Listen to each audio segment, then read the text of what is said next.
Hi, for indicator 2.6, teachers have opportunity to observe and discuss effective teaching. We felt like this was an area of growth for our school. As far as administrators, we didn't feel like teachers had the opportunity to get to go and observe each other's classrooms or have the opportunity to discuss instructional practices that they saw. Again, we didn't feel like it was regularly discussed or really taking place in our building like it needed to. Um, I think at the time when we did the survey, we may have done one instructional round, but not many. Mostly because our teachers just did not want other teachers in their classroom, and I think that's common in some secondary schools.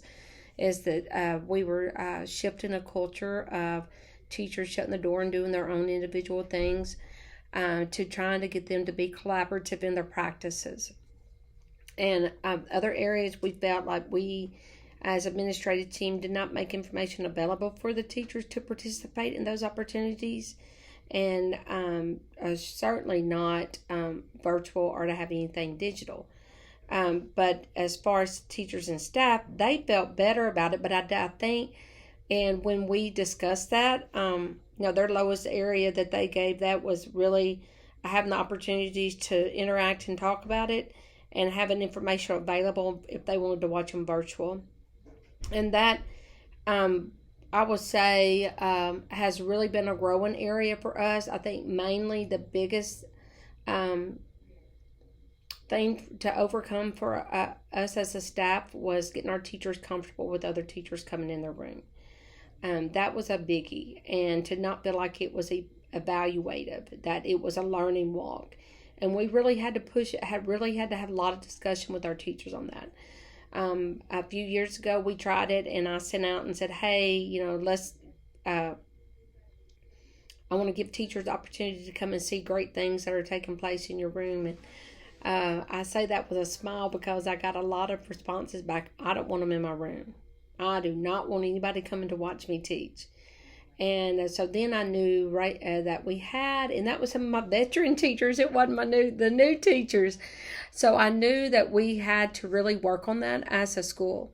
So we started working on that, I guess about 2 years ago, of really working on being collaborative and letting them understand that it's not I gotcha. It was for teachers to come and learn and to come and watch. So after some of the teachers that were like adamant nobody's coming in their room, they started going to other people's room. I think that made them more comfortable. The only thing we didn't have in place with that, we didn't do it on a regular basis, and we didn't have any type of system for us to collect data from teachers' responses and being able to discuss that in our PLCs. So last year, of course, with COVID, we really didn't get in each other's classrooms. We were just trying to survive, to be honest.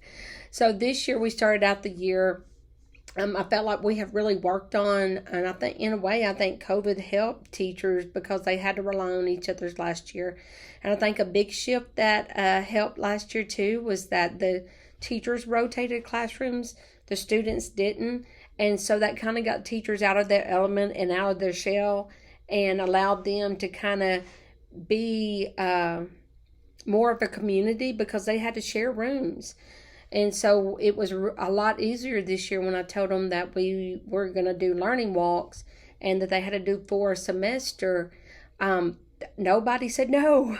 Nobody said, I don't want anybody in my room. They were all very open to it. And so I had them schedule their 4 times each semester, who they were going to see, what period they would go see them. The only thing that we wish that we could really have in place again is common planning times. Of course, we didn't have that again this year due to COVID and trying to keep our kids spread out as much as possible. And then we're trying to keep them all with the same group. So that has limited us to where teachers are having to go solo on their walks. Or if you happen to have the same planning time as another teacher, you can go together.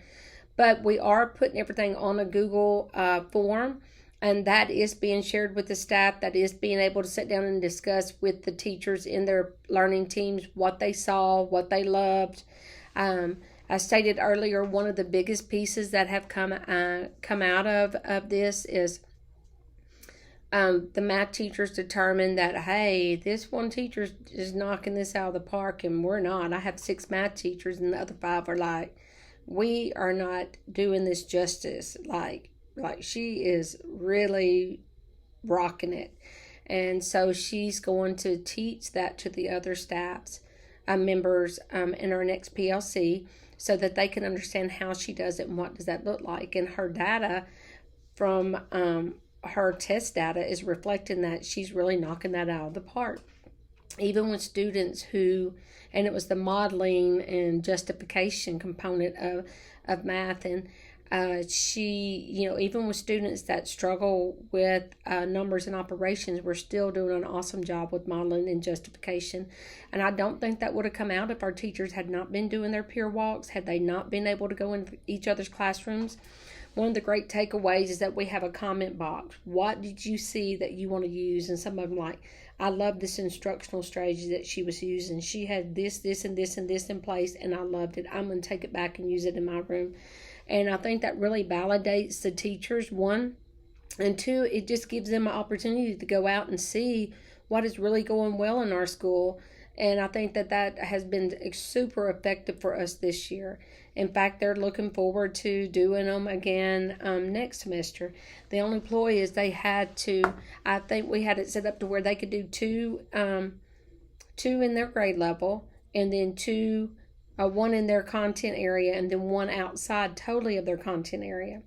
And I think we did, 1 grade level, 1 outside their grade level, 1 in their content, and 1 outside of their content. And that kind of helped my teachers with that, so they kind of got around to everybody.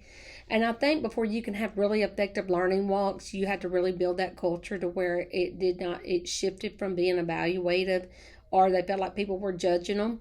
And so that has really been a big change for us in allowing teachers to look at that. And teachers are more open. We have really worked hard the last 2 years on our professional learning communities and being more collaborative in there, and not that they're just another team meeting, and they are really taking off. We have done a lot of training in those areas, which I think has opened the door up for our teachers to not feel so insecure about having other people in their rooms and watching that. So that has been very effective.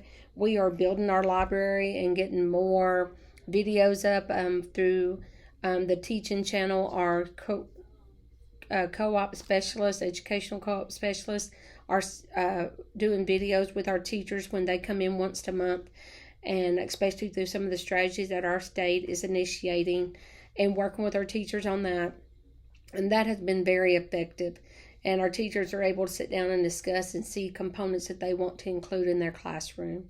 So I feel like we have done a really great job of embracing learning walks and being able to observe and discuss effective teaching.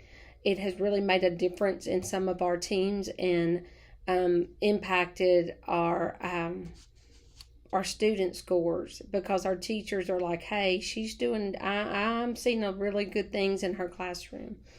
So, and that's what I want to do in mine. And I think it helps because a lot of times your effective teachers shut their doors and assume that everybody else in the building is doing the same thing they are, which that's not always the case.